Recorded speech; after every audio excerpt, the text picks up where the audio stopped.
세계 증시와 우리 증시를 짚어보는 시간 3분 증시입니다. 연합인포맥스 권용옥 기자 나와 있습니다. 안녕하세요. 안녕하십니까? 네, 간밤에는 미국 증시가 노동절을 맞아 휴장을 했습니다. 오늘은 국내 증시부터 정리해 주시죠. 네, 어제 코스피는 미국 통화긴축 우려가 줄어들며 상승했습니다. 지수는 0.8% 오른 2,585부근에서 거래를 마쳤는데요. 미국 노동시장이 천천히 열기가 식어가고 있다는 신호가 나오면서 연방준비제도의 긴축 우려가 줄어들었습니다. 어제 국내 증시는 외국인이 이틀 연속 순매수에 나서며 시장 심리를 뒷받침했고요. 시가총액 상위 종목도 대부분 올랐습니다. 포스코홀딩스가 5% 넘게 뛰었고 LG에너지솔루션, 삼성 SDI, LG화학 등 다른 2차전지 관련 종목들도 2% 내외로 각각 상승했습니다.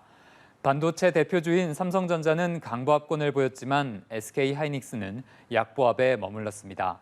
수급 측면에서 외국인이 매수세로 돌아선 것은 긍정적인데 아직 삼성전자 등 특정 종목에만 외국인 자금이 제한되고 있는데요.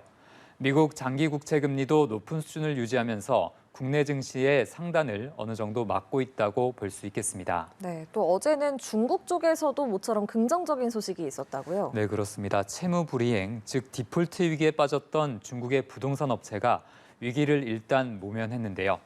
중국 증시가 부동산 관련주를 중심으로 안도 랠리를 펼쳤습니다. 중국의 비구이 위안이라는 부동산 개발 업체는 당초 디폴트 위기에 빠졌었는데 회사로부터 이자를 받아야 하는 채권단이 이달 초로 만기가 끝나는 채권 상환 기간을 오는 2026년까지로 연장해 주기로 했습니다. 또 때마침 중국 당국이 주택 관련 부양책을 내놓기도 했는데요. 베이징 등 대도시에서 주택담보대출 요건을 완화하기로 했습니다. 관련 소식들에 중국 증시가 부동산 업종 중심으로 크게 올랐는데요. 다만 중국 부동산 경기가 얼마나 회복될지는 아직 지켜볼 필요가 있다는 경계의 목소리도 많은 편입니다. 네, 중국 경기가 요즘은 어려운 와중에 그래도 코스피는 그동안 선방을 했다 이런 평가도 나왔네요. 네, 그렇습니다. 올해 들어 한국 코스피가 15% 정도 상승을 했는데요. 모건 스탠리가 발표하는 세계 주가 지수 기준으로 중국 지수는 6% 정도 빠졌습니다. 중국의 경기 위기에도 코스피가 비교적 선방했다는 평가가 나오는 이유인데요. 네.